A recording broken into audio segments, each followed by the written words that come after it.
running man. I'm the running man. I'm the running man. Yeah, I am. I'm the running man. The running man. I'm the running man. I run around town, all around. Don't run nobody down. Welcome back to Sports Identity and the Disability Blue. Going to do something a little bit different than our past couple episodes. We've been focusing a lot on college wheelchair basketball, which has been awesome. So please go back and listen to those episodes. Mike Beardsley and Jessica Wynn. Mike Beardsley from the University of Arizona, Jessica Wynn from the University of Michigan. Really great interviews. Also David Evian from Eastern Washington University. So if you're really into wheelchair basketball, please check those interviews out. I think they were great. Today we're going to be talking to wheelchair tennis and striving forward. And we have a return guest on the podcast, Bob Molinatti. So please check this episode out. A good conversation about the sport of wheelchair tennis and just how it is that sport has been so successful in getting the backing of the International Tennis Federation, or the ITF, to really back the sport and what that's meant.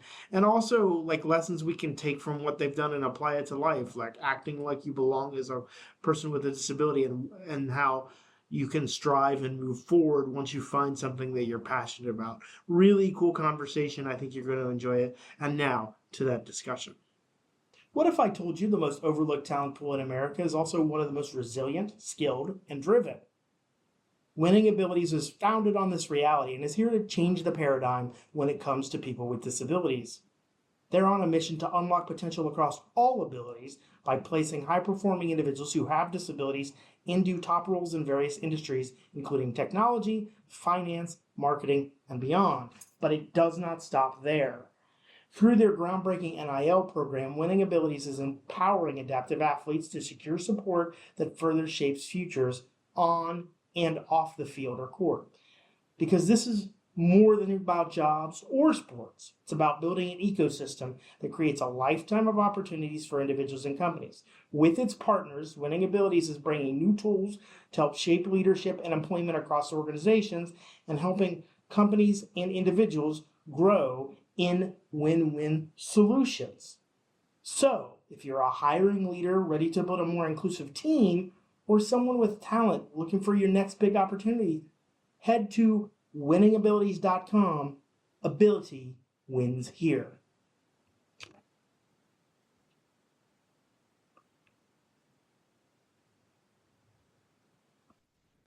Welcome back. So excited to have Bob Molinatti back on the podcast. Had him recently on to talk wheelchair football. It's a couple weeks later, and we are talking all things wheelchair tennis because I know he was doing a lot of interviews for wheelchair tennis for his great work, Detours. And I think, it's been exciting, the different interviews that he's been able to do the last couple of years. And I'm excited to hear him talk about wheelchair tennis. So Bob, thanks for coming back on, man. Hey, you bet, Court. So talk to me a little bit about just the sport of wheelchair tennis. You and I usually talk about track. The last time we were on, we talked about football. But how familiar, before you started doing these interviews, were you with the sport of wheelchair tennis? What was your familiarity with it? So back in the day, in the 90s, I was doing a show on ESPN that was called In Pursuit. And we got connected with, Brad. I mean, we were looking for events. This is back in the day when you had to really hunt. There wasn't even an internet to, go to. So I would hear about things and just make a lot of phone calls. So I hear about, this tournament that's played in Irvine, California. I call up the producer that I'm working with and who I'm currently working with, my colleague, Rich Jane, and I we go out with a crew to Irvine, which was the home of the U.S. Open, met Brad Parks and Randy Snow and Laurent Giamartini and so many of the early stars of the early days. I say early days of tennis, but these were kind of the banner years and in many years of growth. But so I became, the moral of the story is I became familiarized with tennis, wheelchair tennis specifically, in the 90s, covering the US Open, which was a huge quantum tournament to win at the time. So I got in touch with exactly how competitive that sport was way back 25 years ago. I think the coolest part about wheelchair tennis, and I had the chance to the last 2 years go to the River City Slam, which is a tennis tournament here in Richmond, Virginia, that has D-level players. So for people that don't know, D-level is kind of your beginning player. Then you Uh-huh. C-level, B-level, A-level, and then international level, right? Yeah. And so you have all kind of level of tennis. But one of the things that I love about wheelchair tennis is that it is exactly like tennis, except it's two bounces on one side. Yeah. And I think that makes it one of the more entertaining wheelchair sports because I think, like, one of my things that I say about wheelchair softball, and one of the things that think hurts the growth is that I like wheelchair softball, but when you're watching it, it doesn't feel like you're watching baseball or softball. It feels different. And like quad rugby doesn't have that because there's not a comparable able-bodied sport to it. Not at all. And like when you watch wheelchair basketball, you're watching the same sport just in wheelchair. Yes. You can tell that. Right. And when you're watching wheelchair tennis, you're watching the same sport. It's just in a wheelchair, so that makes it cool. Am I right there that the sports that are more successful are the sports that are the ones that look like Yes.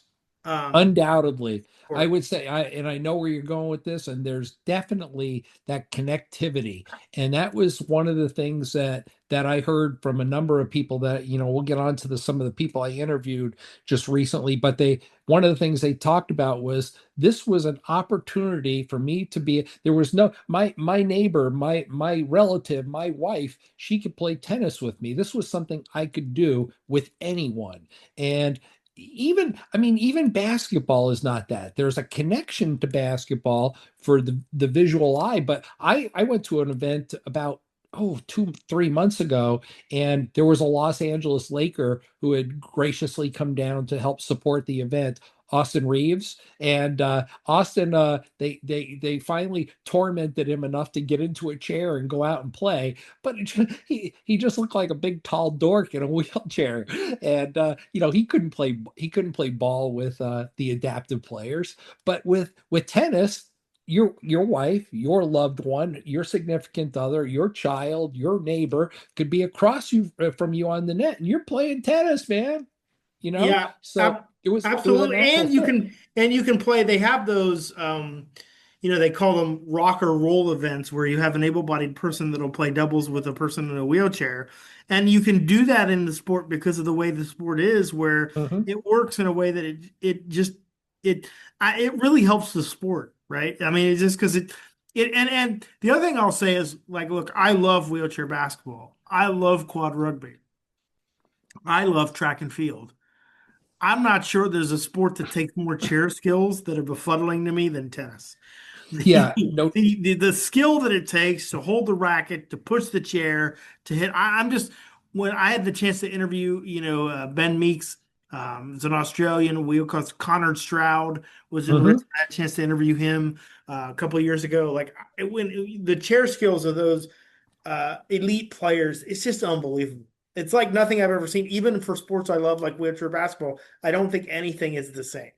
Oh, no, no, no doubt. And even when I think about covering the sport, maybe back to 94-ish, there were still, you talked about two bounces, which is a rule. It was still a very baseline game, a lot of volleying and back and forth, two bounces, and you don't see that anymore. I mean, these players, the men, the women, the quads, they're just beasts out there approaching the net, quick volleys, fast serves. It's very, very exciting. And I mean, I could go history with you if you'd like, because I did Yeah, just do it. let's do a little bit of history for those that are unfamiliar with wheelchair tennis. Let's do a little bit of history. Give me some history. All right, so the godfather of tennis is more or less pointed to a gentleman by the name of Brad Parks. Brad was Brad and I know each other. We don't live too far away from one another, and I just hit him up with a text one day. I was like, man, I'd like to do some tennis interviews, and I couldn't get in. I mean, I'm very resourceful, Court, and I could not get into the tennis world as much as I tried. So I contact Brad. Brad contacts a gentleman by the name of Jason Harnett, who he met. Jason is the head of wheelchair tennis. He down in Orlando, Florida. Very, very smart guy. So I contact Jason. I write him an email immediately. Hey, Jason, Bob Molinatti, blah blah blah. We're going to do some wheelchair tennis stuff. So he was still a little unclear. So Jason and I hook up online, and by the way, Jason was a world class, collegiate player. He played for Washington State, and he was just tinkering around in Mission Viejo in the 1980s, and he ran into Brad Parks, and they instantly connected, and Jason was all in on wheelchair tennis. So Jason and I, we schedule a little Teams meeting online, just to, he doesn't want to, start putting my name out there to a bunch of people with some goober who's not going to know the sport and just ask stupid questions, because he's going to put me into the pipeline of the elite. So he and I get online, and we're online for maybe 5 minutes just talking. And I'm like, time out, dude. I said, we need to get in studio. So let's line this up. Give me a day. Let me get some information on you, and let's get in studio. So he and I get in studio, and it's just a first class interview. I mean, the guy is just really smart, really vivacious, very enthusiastic. And by the time we were done, he was filtering me, just the names and the context of the legends of the game. Australian David Hall, Esther Vergeer, Dutch player who dominated wheelchair tennis, and we'll talk about that a little bit down the road. Rick Draney, one of the top quad players in the world. So now I have the names and the contacts of people who are just enthusiastically committed to the sport. And it was really, ironically, I just got an email from David Hall. So as we're speaking, but it was fascinating, man. I mean, like, I learned things about tennis I didn't know. And so, what for you, for those who haven't seen it, what would you tell um, people, able-bodied people, about wheelchair tennis, and why should they check it out? Really fast, really exciting, and some of the most cerebral people I've met. I mean, they're just, I mean, not that any other sport. I mean, everybody who competes at the highest level, they know what they're doing. But these guys, they're and women, they just they they don't just want to play the sport. They want to beat you from the inside out. And be they men, women, or quads, they had just their desire to win was just overwhelming. And they were just so smart about how they approached it. It's a very technical game, Court. You can't just go out and mash every time you throw the ball up in the air. It doesn't work that way. No, and one of the things that struck me, even on the grassroots level, this is one of the rare sports. The coolest part about it is you get a great mix of the grassroots level Uh-huh. and the elite level, right? So when Yep. you go to these tournaments, say like the River City Slam in Richmond, there are people just learning how to play the game at that D level that I was talking about. And then there are people at the B level that were for the University of Virginia tennis team. So they have a UVA adaptive tennis team, right? Hmm. Wheelchair tennis. And then there were world-class people. And at these tournaments, you have all the different levels kind of coming together, maybe more than any other sport. So you have these Right. beginners who would play their matches and then wheel on over and watch some of the best in the world play and try to learn. And like that's also a cool part is all these it becomes a really tight group of folks who travel around. I interviewed a D level player who had lost his legs. I'll never forget this. And he was like so excited to be playing wheelchair tennis. He said, I don't want my legs back. You can keep them. Because being able to travel around and play these tennis tournaments, you can see it with him and his wife. It just gave him a purpose that I think he didn't even have before he was disabled, right? It, N- it gave him a community and a purpose that he just didn't have. And there, yes, that's present in all the sports, but because you have that mix of people in all these tournaments of people who are just starting, but also elite players at a lot of these tournaments. It's a sport where the elite Paralympic level and the grassroots level come together, maybe unlike any other. Yeah, indeed. And having guys like, Jason Harnett, who's spearheading the whole thing, having him at the top has really helped to elevate the cred of the sport. And now tennis is combined and is sanctioned under the International Federation of Tennis, which certainly legitimizes what it is that they've done. Many of the players have gotten, several Brad Parks, Esther Bergier, Rick Draney, David Hall. They've been inducted into the hall. And this is not their own special hall. This isn't the Paralympic hall. This is, right there, next to, your name's right next to Roger Federer, Bjorn Borg, Martina Navratilova. I mean, this is the big leagues, and somehow they have worked their way in legitimately without having to threaten anybody. That never works. Yeah. You go in, you act legitimate, you play legitimate, you love your sport for what it is, and it's seen and witnessed and felt like that, so it becomes legitimate. You make it legitimate or you don't. Well, Tennis made it legit. and it is because it's an individual sport. It is also one of the few sports, like again, love wheelchair basketball, love quad rugby. Not sure you can actually make a living at it, right? But Right. if you are a professional tennis player, right, you can absolutely make a good living. Like if you are that Court good, 160 tournaments worldwide. I mean, you can circumnavigate the globe and make a living. I mean, not a $45,000 a year living, a real. I mean, in today, I mean, if you're a star in this sport, between speaking obligations and travel and sponsorship and winning tournaments, there's a viable living to be made as a tennis bum. I also could see again. I know University of Virginia, for example, here in Oh, and I Virginia has use a bum in the kindest word. So yeah, anyone who's I'm suggesting anybody who grovels around the globe, yeah.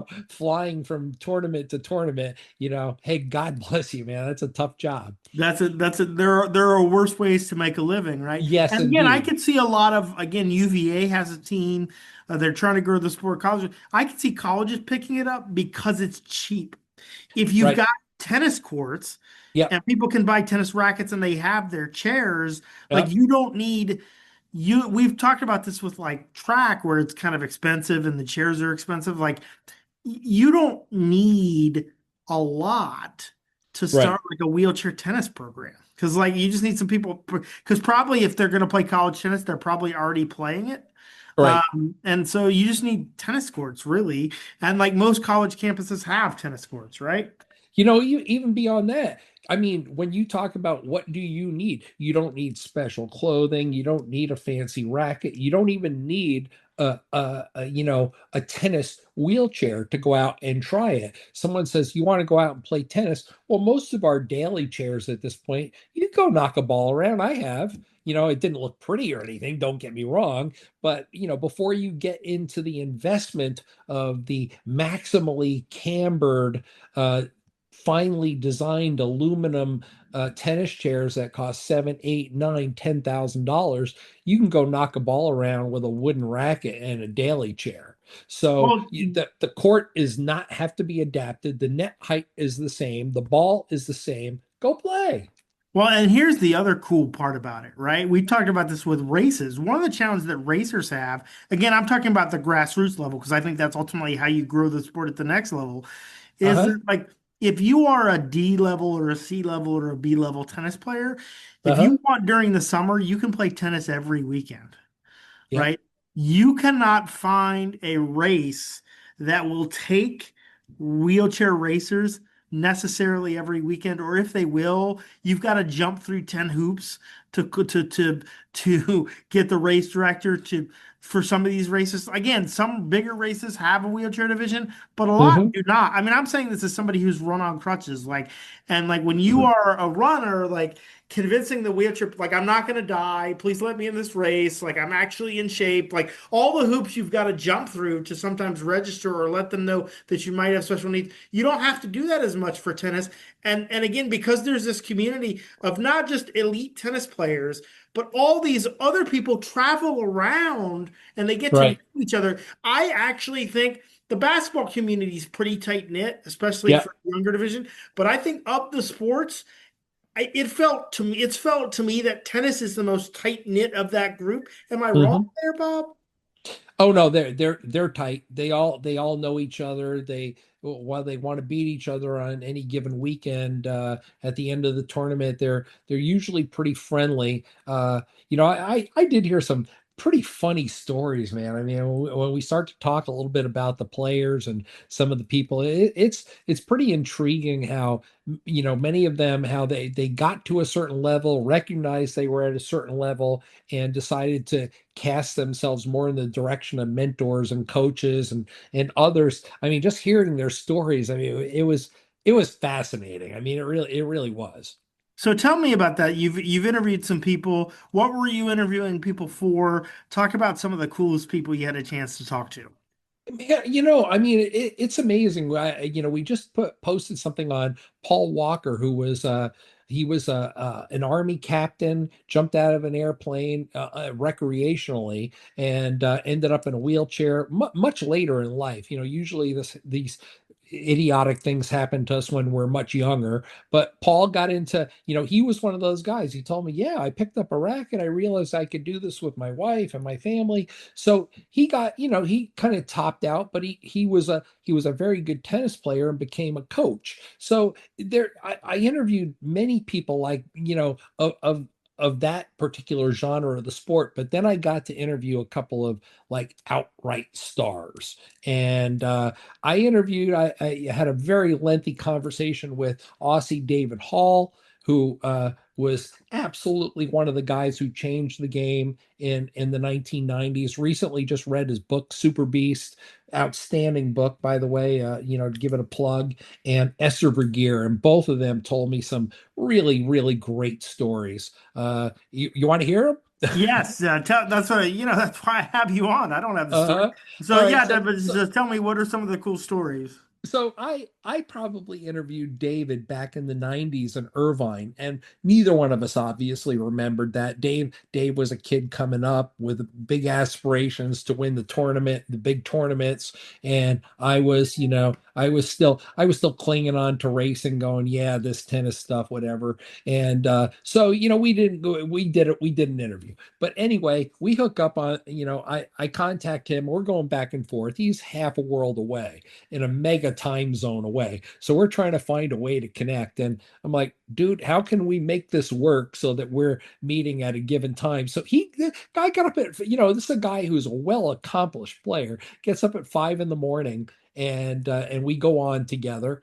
And it was a great interview. I mean, Dave was just a vivacious, smart guy. So we open up, and my colleague Rich Jane is setting the shot, and Dave and I are just talking, and I open right up with, so man, I said, because he called me mate a couple of times in our email exchanges. I said, so is it better to be a mate or a bloke? And before long, we're talking about Vegemite and some other esoteric crap, and we liked each other. So that always made for a good interview.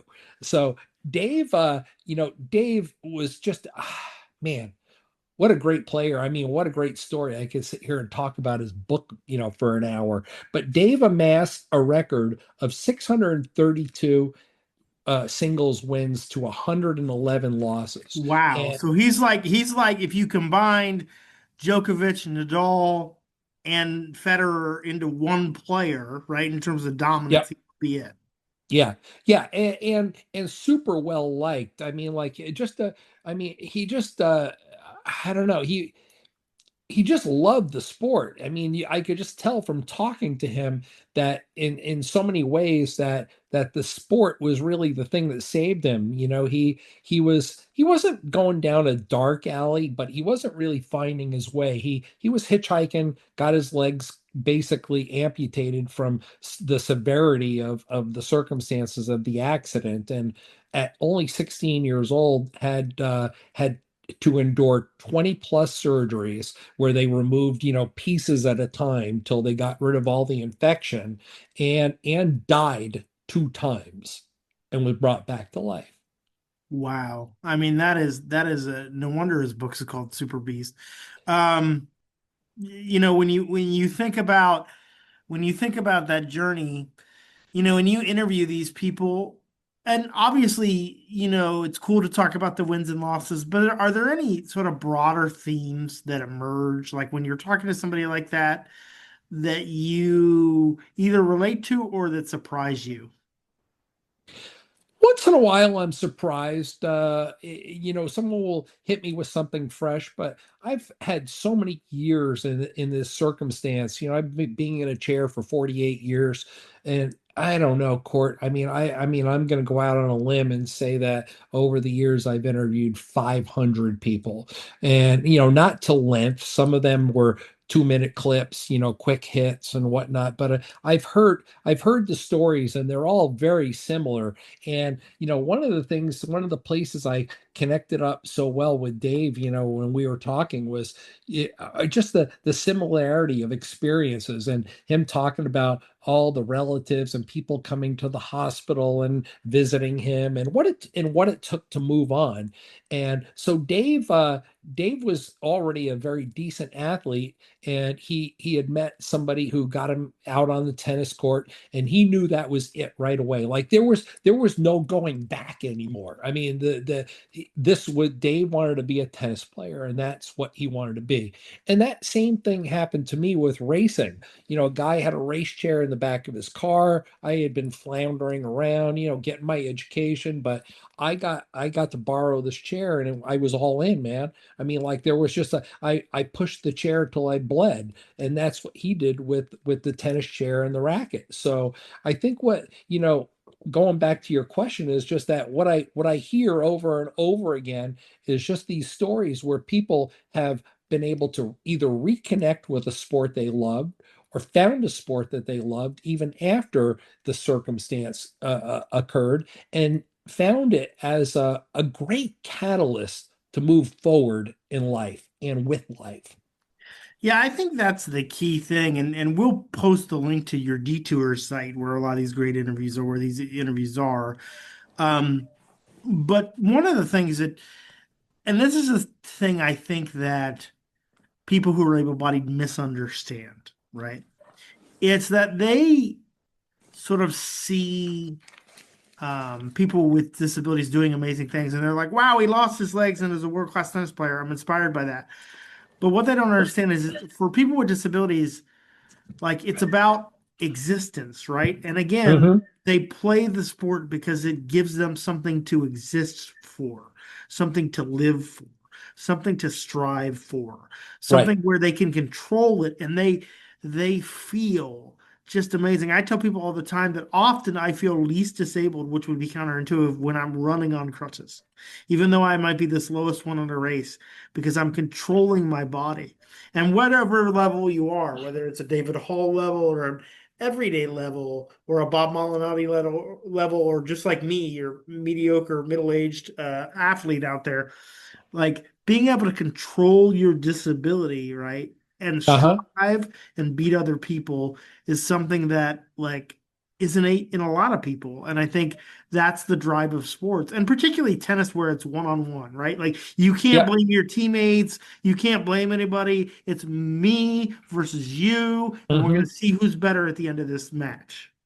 I think, Court, that for me and many of the people that I've interviewed, almost all of them, what I think I hear many times over is that I needed a challenge. I needed something that was so damn difficult and so hard, and that it just in many ways it's a pulling of a distraction. It's a distraction, but at the same time it's a passion. And there's nothing wrong with the distraction. I mean, I found the hard work of what I had to do to be a quality wheelchair racer to be demanding beyond what most people could really understand, the pain, the grief, the difficulty, the time, the effort. And the one thing I stopped using this question a while ago. I did this as a rookie with studio broadcasting, but I ask people often, so you don't find this to be a consolation prize? Well, I've moved beyond that, but that's the point, is that for all these athletes, what I have found more than not is that what we do to excel, to be great at what we do, it's not a consolation prize, man. This is, because if I had made the Paralympics as a wheelchair racer, or I had made the Olympics as a runner, neither one of them would have been more or less important to me. Being in the Paralympics, reaching the pinnacle of my sport was an honor, and it's not a consolation prize. And I love that. And let me like get us back to tennis here and ask this question.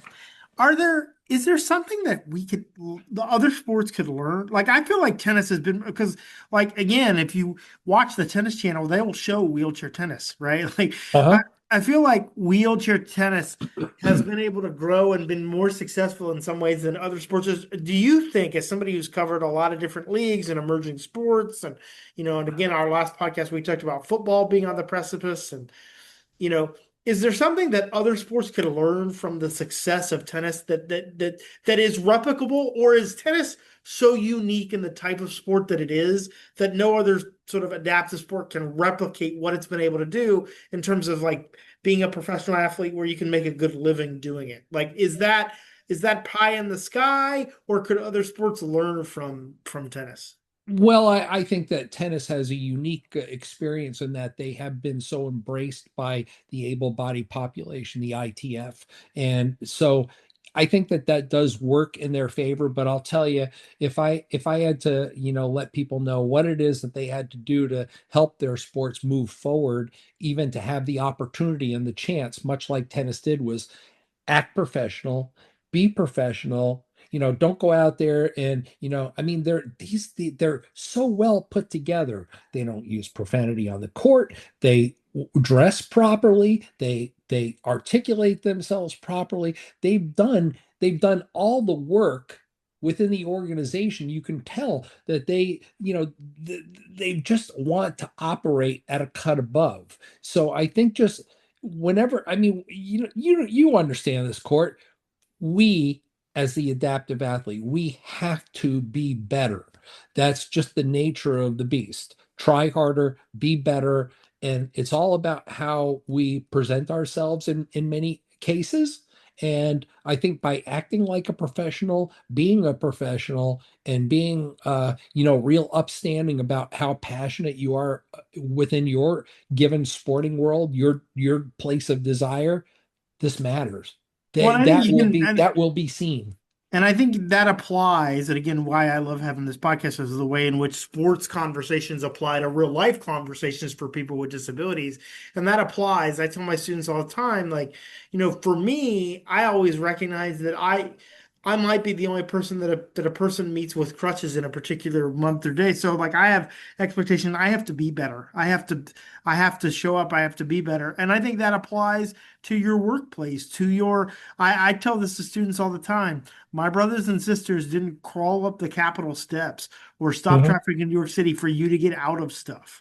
They mhm. crawled up the steps so that you could have access to stuff, right? And so you've got to show up. And what I think you're saying, even beyond being better, is just you have to act like you belong, right? Because if Yes. you don't act like you belong, then people are going to think you don't belong. Because there are a lot of people who have, you know, stereotypical ideas. And so you have to act like you belong in those spaces. And I think tennis has done that successfully, just sort of said, we've created the sport, we're going to evolve with it, and we're going to play like tennis players. And it's created an amazing community, an amazing sport. And I agree with you. And again, I think there are good lessons for other people with disabilities. Like, you've got to, when you go into a workplace, when you go into a school, there are going to be people there who don't think you belong. You cannot control that, right? Like, jerks are going to jerk, as I often say. But Yep. you can act like you belong, and you conduct yourself in a way that they have no choice but to, at the end of it, say, you do belong here. You're one of us. Undoubtedly, and I always if I sat down to do this podcast with you today, I could have done this right off the top of my head without having to do a thing, and then I could have gone another level and I could have written this down on a cocktail napkin, but none of that would make me sound like a professional. So I sit down and I prepare, and it's the same thing that I like to do when I do my work. Sometimes court rewriting. I've written the open 3 times, and it sounds really great at 8 o'clock in the morning while I'm sipping my coffee and getting ready for the 10 o'clock, to go out and fire up the camera. Sometimes I'm rewriting that open, and it's just have pride. I mean, sometimes you just have pride and it shows. Yeah, I think that's it. Are there any other sort of takeaways from your tennis interviews or themes that you want to share? Things that popped up?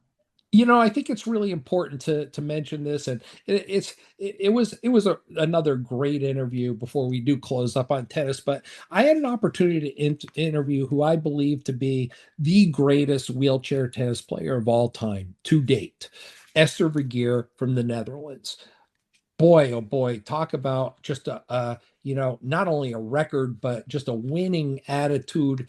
I mean, she just took it to all levels. As much as I admired David Hall and what it is that he accomplished, he did she superseded that. Esther Vergeer won in her career 43 majors. She has 14 singles titles. She won 700 wins had 700 wins overall. She was undefeated for 10 years, and she has 7 Paralympic medals. That's And incredible. And being undefeated in 10 years, that's like Edwin Moses in the hurdles, right? oh no, and Yeah. understand this. She lost one time to an Australian by the name of Daniela De Toro. And I talked to her about this. I'm like, I mean, just enlighten me. How'd you lose this one match? She said, oh, I was a little jet lagged. I was kind of cavalier, and she took it to me and I lost. And she said that one loss was sitting on her shoulder like an albatross, and she never wanted to lose again. So I said, I'm just curious, what was it like when I mean, with this daunting record, and you get maybe the number 15 seed draws you for the first round of a tournament. And she said, it made me laugh. She said, there were times when I saw girls getting ready to roll out of the court to play me, and they were crying. And I was like, oh my God, I can just so picture that. But her approach to the game was, I don't want to beat you, I want to kill you. And I don't mean that literally. I mean, No, like, no, it's that Michael Jordan mentality. It's yeah, that no, she it's wanted to that yeah, turn you inside yeah. out. By the time she was done, she wanted pulp on the court. And that's the way she handled business. She'd get out there, she'd take that the first set, and it was off and running. You And know, you know, Bob, one of the things that I'm in hearing you talk about these two interviews in particular, and especially do you ever sort of pinch yourself and say, man, I'm like the luckiest person in the world because I get to interview these world class, not only athletes, but they're world class people. And this is something you and I have talked yep. about. It's amazing. Like because again, it's not like able bodied sports where they're just athletes. They're also advocates and they represent so much Mhm. more because of the real struggle that people with disabilities face across the world. Like, do you ever pinch yourself and think, man, I'm the luckiest person in the world to get to talk to these people? Yeah, in many ways, once again, this is no consolation prize to me. I mean, these people are fascinating athletes who have sacrificed, on the ultimate level, and there's nothing that they want more than winning. I mean, how could I? I mean, they're intelligent. I mean, these are fun conversations. I learned something about this whole dynamic that drives us forward, not only as individuals, not only as adaptive, or disabled individuals, but just that human spirit that pushes us. I mean, what is it that makes us move forward.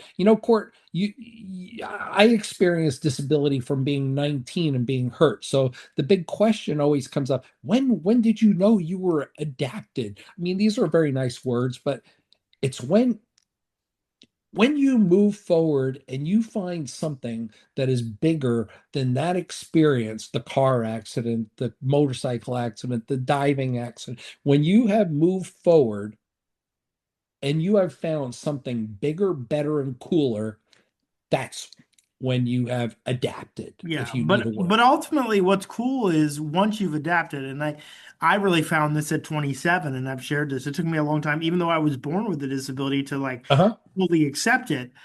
And then, I started doing work and it was awesome. And I wrote some books and it's been amazing to be to work at a college and to be a mentor to people as a disability Hmm. services director and a professor. But then you have different phases where like I didn't think I could do anything cooler with disability. And then I started this podcast on a happen chance. And for me, like this has been a really cool extension because like your point, like I have learned so I mean, I thought like I was because I literally am an expert in disability. Like Hmm. but I didn't realize that my expertise was a small thimble. Just by talking, I've learned so much in the last 2 years. Like, and so finding that thing passion, but also looking for the next thing. How can I challenge myself for the next thing and the thing after that and the thing after that? I think is also a cool part of this conversation of like what drives you forward and what keeps you pushing to find something else to keep yourself curious, to not stand pat and be like, well, I've overcome this. I mean, one of the things I admire about you is like you could be resting on your laurels of back in the day, I won the Yeah. wheelchair, LA marathon, I was a Paralympian, but you've continued to be out there interviewing, being in media, working at ESPN. But even after ESPN, you could have been like, I was at ESPN, I'm good, I'm out. But now you're doing these interviews with Detours and you partner with Sports and Spokes and a great partnership with Al Kovac and like it's cool that keeps you pushing. So I guess I'll ask you the question. What keeps you pushing forward? Because I think it's vital to your life spirit to keep moving forward. Sitting around and being, I mean, if you have to, if your health has affected you to the point where I don't begrudge anybody what it is that they have to do. I have been really lucky with my health after all these years. I'm dinged. I've had cortisone shot in those shoulders and all that stuff, but nonetheless, I have found a way to be healthy enough. I come off the road trips, Court, and they're hard. I mean, after a 4-day roadie where I'm showering in a hotel room that's not accessible and not sleeping well and eating salty meat and all that stuff, I take a few days to recover. But the bottom line is just that the gratification that I get from not only working and doing something that's productive and cool and meeting all these people, it's a matter of me utilize this is I'm not saying it's a swan song, but it may be the project that I feel most gratified in my entire life. I've sat in the booth at NBC. I've called Paralympic games. I've worked for, I did a show on ESPN, but I don't think anything has made me feel better than when I get online and give the adaptive athlete that I'm talking to, the athlete I'm talking to, I give them an opportunity, an open door to talk about their sport the way they want to and in the manner they want to and with the passion they want to and give them the permission to be who they want to be. I am helping to build personalities and let people know who we are, what we can do, and what we can produce as we move forward.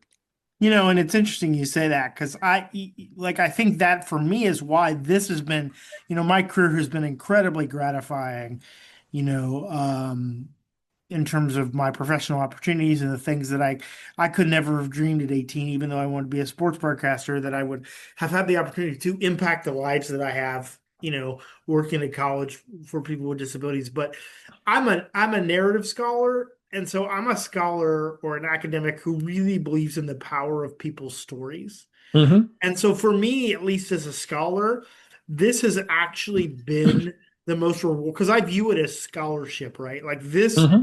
podcast has been the most rewarding endeavor because of what you just said. it gives me the opportunities to, like, I've written 2 books about my running and myself, because again, I'm self-indulgent and I have a little bit Hmm. of We all overhead, are. It's all right. you know, but like the opportunity to give other people the opportunity to share their stories to me is the most rewarding aspect of it. Like to give No doubt. people, like, tell me about your disability experience and experience playing sport from how you want to tell me about it, and like Hmm. just share your truth with me, and then we're gonna have conversations about it. And I love that that is something I get to do, and I feel very lucky because there's a lot of people that don't have that opportunity. No, exactly. And I think, even though what I learned, you asked me earlier, what have I heard, learned, experienced, from one person to the next. And sometimes it's subtle and sometimes it's significant. But more than anything, I think that I've learned that we all have great stories and they need to be told. And it's just how you drag it out of people. And what I'm trying to really do is do it in the most honorable and respectful way, and give those people that have accomplished, give them an opportunity to share their stories the way they want to. So before we end, tell people where can, and we'll put the links in, but how can they access Detours? YouTube.com/at all athletes. And yeah, it's been great. As a matter of fact, as we were speaking, I just saw a text pop in, and the David Hall interview is processing right now, so it should be up there as early as tomorrow. We've got some really fascinating stuff on there. We're growing day by day. We're starting to pull shorts out of the videos so that we can get people who maybe don't want to watch entire videos to tune in and watch. But we're up to 13,000 subscribers. We're doing it slow. We're taking our time to build a quality audience, and hopefully, as time progresses, we just keep growing and making this thing a really quality product that we can all be proud of. Awesome. And if you ever want to do a home and home, where I come and talk on your, let me know. Not that you have Absolutely. to, No, but it's on the board, man. We'll definitely get it in. As I had illustrated to you in an email, we're a little out of the studio right now because we've got a couple of live events, and we've got a plethora of material that we're going to be releasing on football and many other, tennis and many other topics. Basketball, we've got so much stuff in the can right now, and it's been really great that we backlogged some of our stuff. So my colleague Rich Jane has been diligently working. He's posting on a regular basis, and my intent is to start growing our Facebook page. It's been very successful. We found that the still shots that he has taken have been just unbelievable, and people have reacted in a very positive way. that's awesome. And I think you're doing great work. And I really enjoyed this conversation about football and tennis. We're going to have another, I'm going to have you on at a later time to dig into what's wrong with track, because we don't have time to do that this evening. But that is a conversation, not what's wrong with it, but I do think the sport of wheelchair track is a little bit stagnant. There's some cost issues with chairs and things we don't have time to get into today, but would love to have that deeper conversation. I know we've kind of had it offline, but would definitely love to have that conversation. Undoubtedly, but we got some good stuff from tennis, and I hope I didn't inundate you guys too much, but yeah, I mean, I could rattle on about some of the great stories forever, and I'm just I'm proud to be a part of this process. Awesome. Thank you very much for coming on, Bob. Appreciate it. You bet, Court. Imagine a world where children with disabilities have an opportunity to learn, compete, grow, and thrive, each in their own way. That's the vision behind Winning Pathways Foundation. This nonprofit is committed to unlocking abilities and opening opportunities for children with disabilities through educational scholarships, family support, and access to competitive adaptive sports. Winning Pathways programs often support youth pursuing competitive pathways in adaptive athletics, but their overall mission is rooted in inclusion, recognizing and celebrating the unique strengths of every child, whether they dream of the podium, the classroom, or both. Whether it's helping a young athlete get to nationals or funding a future college graduate, Winning Pathways is there for every step of that journey. And here's the best part, it's all powered by community through partnerships, donations, and events that bring ability to the forefront. If you're passionate about equality, inclusion, and creating lifelong impact, you can be a part of this movement. Please visit winningpathways.org to learn more, get involved, make a gift, or even purchase some fun gear, which I'm going to do because it looks really cool and it will help support this great organization. Because remember, every child deserves a pathway to win. We got to go. We got to get out of here. But he's a running man.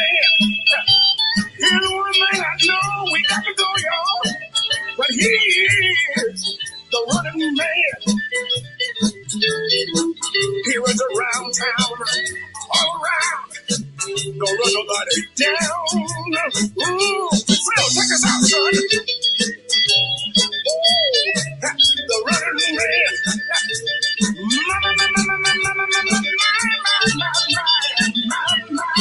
He's a running man. Yeah, he runs around town, all around. Don't run nobody down. Yeah.